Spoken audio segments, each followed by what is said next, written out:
1, 2, 3. 1, 2, 3.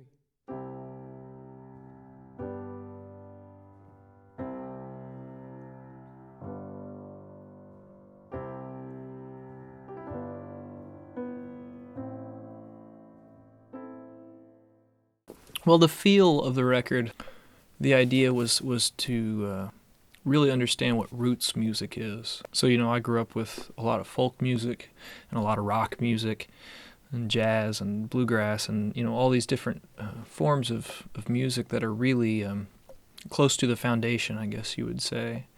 And so, stylistically on the record, there are a lot of country elements and there are a lot of folk elements and there are a lot of rock elements. But I feel like it's all kind of coming from the same place. So really, stylistically, it's just about roots music. For this record specifically, the influences have been Neil Young, Graham Parsons, Led Zeppelin, the Black Crowes, Bob Dylan. Can't forget Bob. Some of the Grateful Dead stuff. I wanted to make something very accessible, and the way that I chose to do that was to write through other artists' lens. And so I feel like you can really pick out the influences, which is I think pretty cool. Really, this whole record is honestly about the lyrics. I spent more time on the lyrics than almost anything else, which I'd never done before. Typically, lyrics have just always been kind of an afterthought, and I think my favorite tune on the record is the bluegrass tune called The Reason. I wrote that song in about 15 minutes. I was driving back from Nashville, just thinking about the person that it's about.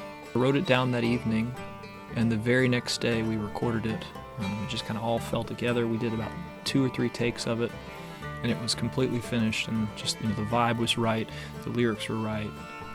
We were all huddled around a single microphone, or actually 2 microphones, and I don't know. It feels like it really says what I wanted it to, and I felt like it was stylistically appropriate.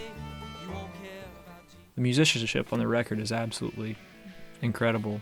Some of the guys I've played with for years, others I'm relatively new to playing with. I got my mom to sing on the record, which was a lot of fun.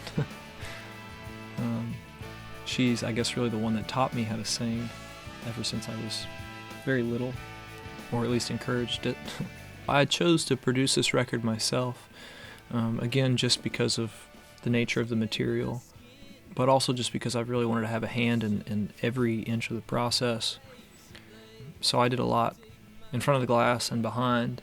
We recorded here in Lexington, Kentucky at St. Clair Recording Company. The studio is absolutely fantastic. I've worked in several studios, and in terms of working environment and the flow and the equipment, down to the acoustics in the room, it's flawless. The staff here is incredible. Roscoe Weber is the studio manager, and he and I have been friends for a long time and have worked together in a lot of different settings. And he engineered all the sessions.